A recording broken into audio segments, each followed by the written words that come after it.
പിണറായി സർക്കാർ അധികാരത്തിൽ വന്നതിന് ശേഷം കഴിഞ്ഞ ഏകദേശം 9 വർഷത്തിലധികമായി കേരളത്തിലെ ഉന്നത വിദ്യാഭ്യാസ രംഗം പൊതുവെയും സർവകലാശാല ഭരണവും അതിൻ്റെ പ്രവർത്തനങ്ങളും പ്രത്യേകിച്ചും മാർക്സിസ്റ്റ് കമ്മ്യൂണിസ്റ്റ് പാർട്ടിയുടെ പിടിയിൽ അമർത്തുന്നതിനായി നടത്തിയ ശ്രമങ്ങൾ കേരളത്തിലെ ഉന്നത വിദ്യാഭ്യാസ രംഗത്തുണ്ടാക്കിക്കൊണ്ടിരിക്കുന്ന പ്രതിസന്ധികൾ വളരെ വലുതാണ്.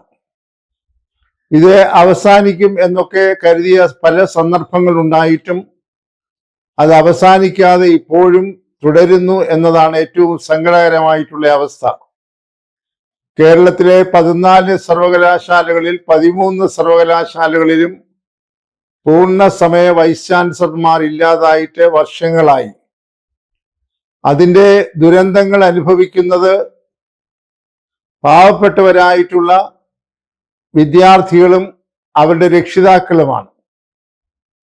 നിരന്തരമായി പഠനം പൂർത്തിയാക്കി യഥായോഗ്യം സർട്ടിഫിക്കറ്റുകൾ ലഭിച്ച് തൊഴിലിന് പോകേണ്ടവരും ഉന്നത വിദ്യാഭ്യാസത്തിന് പോകേണ്ടവരുമായിട്ടുള്ള 10,000-കണക്കിന് വിദ്യാർത്ഥികൾ അത് ലഭിക്കാതെ അക്ഷരാർത്ഥത്തിൽ വിഷമിക്കുകയാണ്. ഇവയ്ക്കൊക്കെ പരിഹാരം കണ്ടെത്തുന്നതിനായി ഉത്തരവാദപ്പെട്ട സർക്കാരും അതുപോലെ സർവകലാശാലകളും വേണ്ട രീതിയിൽ പ്രവർത്തിക്കുന്നില്ല എന്നതാണ് ഇപ്പോൾ നേരിടുന്നതായിട്ടുള്ള ദുര്യോഗം. ഇത് സർവകലാശാലകളുടെ സ്വയംഭരണ അവകാശത്തിൽ കൈകടത്തുന്നതിനുള്ള ബോധപൂർവമായ മാർക്സിസ്റ്റ് കമ്മ്യൂണിസ്റ്റ് പാർട്ടിയുടെ ശ്രമത്തിന്റെ ഫലമായിട്ടുണ്ടായതാണ്. ഇവിടെ ഒരു ഉന്നത വിദ്യാഭ്യാസ മന്ത്രി നാഴികയ്ക്ക് 40 വട്ടം പുരപ്പുറത്ത് കയറി നിന്നുകൊണ്ട് വിളിച്ചു പോവുകയാണ് കേരളത്തിലെ സർവകലാശാലകളെല്ലാം ദേശീയമായി വളരെ ഉന്നത നിലവാരം പുലർത്തുന്നവയാണ്, നമ്പർ 1 ആണ്. എന്നാൽ ഇതിൻ്റെ യഥാർത്ഥ ചിത്രം നമ്മൾ നോക്കുമ്പോൾ വളരെ ശോചനീയമായ ഒരു ചിത്രമാണ് കാണാൻ കഴിയുന്നത് എന്നതാണ് പരമമായ യാഥാർത്ഥ്യം. ഈ പറയുന്ന ദുര്യോഗത്തിന്റെ ഏറ്റവും ഒടുവിലത്തെ ഒരു സംഭവമാണ് ഈ വീഡിയോയ്ക്ക് ആധാരം. ഇക്കഴിഞ്ഞ 2 ദിവസങ്ങൾക്ക് മുമ്പ് തിരുവനന്തപുരം കാര്യവട്ടത്തുള്ള ഗവൺമെന്റ് കോളേജിൽ ഒരു വിദ്യാർത്ഥി പ്രവേശനത്തിനായി നടത്തിയതായിട്ടുള്ള നീക്കങ്ങളാണ് ആരെയും അത്ഭുതപ്പെടുത്തുന്നത്. ഈ വിദ്യാർത്ഥി മാർക്സിസ്റ്റ് കമ്മ്യൂണിസ്റ്റ് പാർട്ടിയുടെ വിദ്യാർത്ഥി സംഘടനയായ SFIയുടെ തിരുവനന്തപുരം ഏരിയ സെക്രട്ടറിയായ MP ആദർശ് എന്നയാളാണ്. വളരെ വിചിത്രമായിട്ടുള്ള ഒരു അഡ്മിഷൻ പ്രക്രിയയിലൂടെയാണ് അദ്ദേഹം കടന്നുകൂടാൻ ശ്രമിച്ചത്. അദ്ദേഹം 2006 ഇതേ കോളേജിൽ BSc സ്റ്റാറ്റിസ്റ്റിക്സ് 3 വർഷ ബിരുദ കോഴ്സിന് ചേർന്ന വിദ്യാർത്ഥിയാണ്. അദ്ദേഹം ആവുന്നത്ര കിണഞ്ഞ് പരിശ്രമിച്ചിട്ടും 3 വർഷം കൊണ്ടൊന്നും അദ്ദേഹത്തിന് പരീക്ഷകൾ പൂർത്തിയാക്കി ഡിഗ്രി സമ്പാദിക്കാൻ കഴിഞ്ഞില്ല. അങ്ങനെ നിരന്തരമായി പരീക്ഷ എഴുതിക്കൊണ്ടിരിക്കുന്ന ഒരു ഘട്ടത്തിൽ ഏറ്റവും ഒടുവിൽ അദ്ദേഹം 2024 സപ്ലിമെന്ററി പരീക്ഷ എഴുതുന്നതിനായി കോളേജിലെത്തി. അദ്ദേഹം എത്തിയത് എല്ലാ സർവ സന്നാഹങ്ങളോടും കൂടിയായിരുന്നു. 2 മൊബൈൽ ഫോണുമായിട്ടാണ് അദ്ദേഹം പരീക്ഷ എഴുതാനായിട്ട് വന്നത്. അപ്പോൾ ഒരു ചോദ്യം സ്വാഭാവികമായി ഉയരേണ്ടതായിട്ടുണ്ട്. അവിടെ നിൽക്കുന്ന മേൽനോട്ടം വഹിക്കുന്ന അധ്യാപകരാരും ഈ പരിശോധന വേണ്ട രീതിയിൽ നടത്തിയില്ലേ എന്ന്. അവിടെയും ഒരു ഉത്തരമുണ്ട്. കാരണം ഈ വിദ്യാർത്ഥി നേതാക്കന്മാർക്കൊക്കെ ഒത്താശ ചെയ്തു കൊടുക്കുന്ന കുറെ അധ്യാപക സഖാക്കളും കോളേജുകളിൽ ഉണ്ട് എന്നതാണ് വളരെ സങ്കടകരമായിട്ടുള്ള അവസ്ഥ. ഈ നേതാക്കന്മാരെ പരോക്ഷമായും പ്രത്യക്ഷമായും സഹായിക്കാൻ രാഷ്ട്രീയ വിധേയത്വമുള്ള കുറെ അധ്യാപകർ പല കോളേജുകളിലും പ്രവർത്തിക്കുന്നു എന്നുള്ളത് ആരെയും വേദനിപ്പിക്കുന്നതാണ്.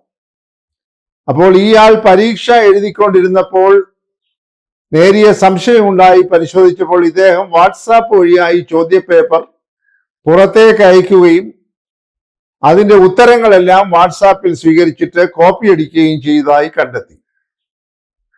ഒരു ഘട്ടത്തിൽ ഇദ്ദേഹത്തെ രക്ഷിക്കാൻ ശ്രമിച്ച ആളുകൾ തന്നെ രക്ഷിക്കാൻ സാധിക്കുകയില്ല എന്ന് വന്നപ്പോൾ ഇത് സർവകലാശാലയ്ക്ക് അവിടുത്തെ ഉത്തരവാദപ്പെട്ട പ്രിൻസിപ്പലും മറ്റ് അധ്യാപകരും റിപ്പോർട്ട് ചെയ്യാൻ നിർബന്ധിതരായി. റിപ്പോർട്ട് ചെയ്യപ്പെട്ടപ്പോൾ സ്വാഭാവികമായി സർവകലാശാലയുടെ ചട്ടം അനുസരിച്ച് അവിടുത്തെ അച്ചടക്ക സമിതി ഈ പരാതികൾ പരിശോധിക്കുകയും സത്യമാണ് എന്ന് കണ്ട് ഇദ്ദേഹത്തെ 2025 മുതൽ 2 വർഷത്തേക്ക് പരീക്ഷകളിൽ നിന്ന് ഡീബാർ ചെയ്തു. അപ്പോൾ സ്വാഭാവികമായി 2027 വരെ ഇദ്ദേഹത്തിന് കേരളത്തിൽ സർവകലാശാലയിലെ പരീക്ഷകളൊന്നും എഴുതാനായി സാധ്യമല്ല. അപ്പോൾ ഇദ്ദേഹം വിദ്യാർത്ഥി നേതാവായതുകൊണ്ട് നിരന്തരമായി സംഘടനാ പ്രവർത്തനത്തിൽ ഏർപ്പെടണമെന്ന് ഇദ്ദേഹത്തിന്റെ മേലാളന്മാരിൽ നിന്നും വലിയ സഖാക്കളിൽ നിന്നും നിർദ്ദേശം ലഭിച്ചപ്പോൾ ഇദ്ദേഹം വലിയ ഒരു തന്ത്രം പ്രയോഗിച്ചതാണ് ഇപ്പോൾ പുറത്തു വന്നിരിക്കുന്നത്. ഇദ്ദേഹം പഴയതെല്ലാം ഒരർത്ഥത്തിൽ മറച്ചു വെച്ചുകൊണ്ട് ബോധപൂർവം അല്ലാതെയോ വീണ്ടും ഈ കോളേജിൽ BSc കെമിസ്ട്രി പഠിക്കാനായി സ്പോട്ട് അഡ്മിഷനായി എത്തിച്ചേർന്നു. അത്യന്തം കൗതുകകരമായ ഒരു സംഭവമാണിത്.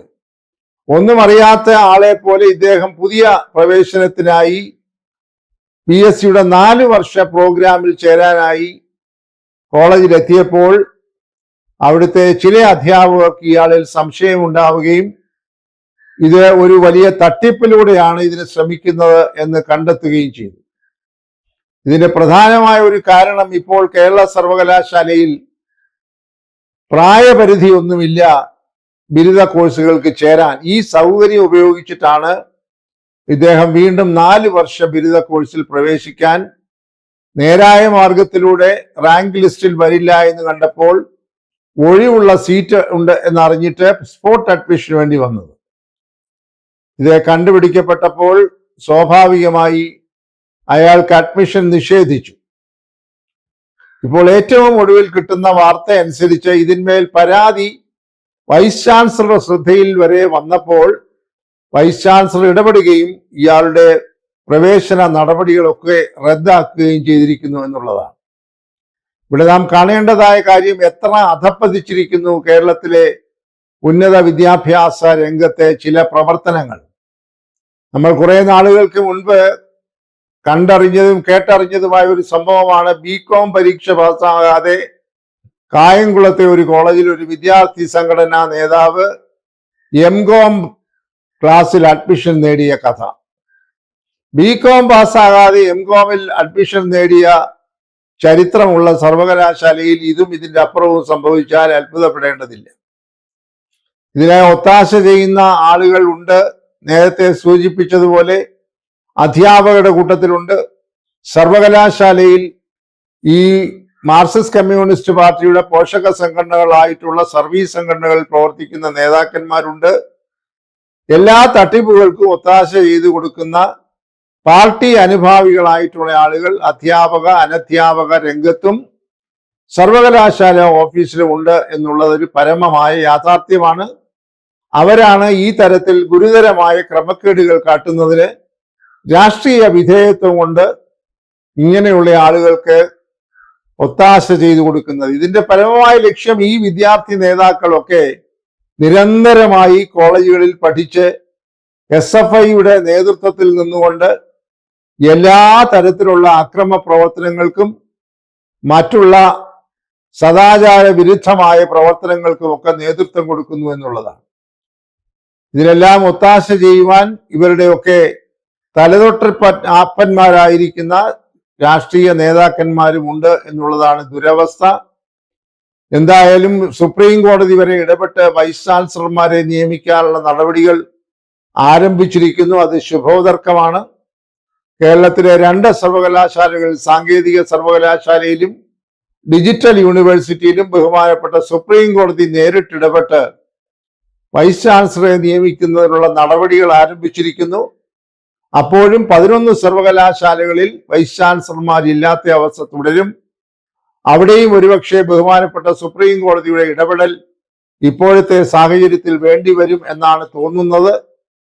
ഏതായാലും സർവകലാശാലകളെ കൈപ്പിടിയിൽ ഒതുക്കാൻ മാർക്സിസ്റ്റ് കമ്മ്യൂണിസ്റ്റ് പാർട്ടി നടത്തുന്ന വളരെ വില കുറഞ്ഞതായിട്ടുള്ള ഈ സമീപനങ്ങളെ ഒരു കാരണവശാലും അനുവദിച്ചു കൊടുക്കുകയില്ല എന്ന സാമൂഹ്യ ബോധം ശക്തമായി ഉണർന്നു കഴിഞ്ഞു.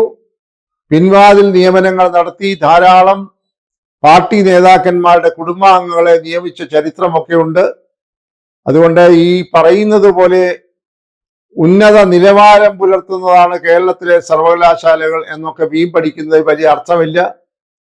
ഒരു കാലത്ത്, പഴയ കാലത്തൊക്കെ കേരള സർവകലാശാലയിലെ ഒരു ഡിഗ്രി അഭിമാനമായി കരുതിയിരുന്ന ആളുകൾ ഇപ്പോൾ കേരള സർവകലാശാലയിൽ നിന്ന് പുറപ്പെടുവിക്കുന്ന ഡിഗ്രികളൊക്കെ കൊണ്ടു നടക്കുന്നത് അപമാനമായിരിക്കുന്നു എന്ന മട്ടിലേക്ക് കാര്യങ്ങൾ കൂപ്പുകുത്തിയിരിക്കുന്നു. ഇവയ്ക്ക് പരിഹാരം കാണേണ്ടത് കാലത്തിന്റെ അനിവാര്യതയാണ്. അതിനുള്ള ശ്രമങ്ങൾ ബന്ധപ്പെട്ട ആളുകൾ ഇനിയെങ്കിലും നടത്തുമെന്ന് പ്രതീക്ഷിക്കണം. സ്വയംഭരണ അവകാശമുള്ള സർവകലാശാലകളെ ഭരിക്കേണ്ടത് അക്കാദമിക വിദഗ്ധന്മാരാണ്, അല്ലാതെ രാഷ്ട്രീയ നേതാക്കന്മാരുടെ വാലാട്ടികളായിട്ടുള്ള ആളുകളല്ല എന്ന് തെളിയിക്കേണ്ട സമയമായിരിക്കുന്നു. അതുണ്ടാകും എന്നാണ് നേരത്തെ സൂചിപ്പിച്ചതുപോലെ ഇതിൻ്റെ ദുരന്തം അനുഭവിക്കുന്ന വിദ്യാർത്ഥികളും അവരുടെ രക്ഷിതാക്കളും പ്രതീക്ഷിക്കുന്നത്.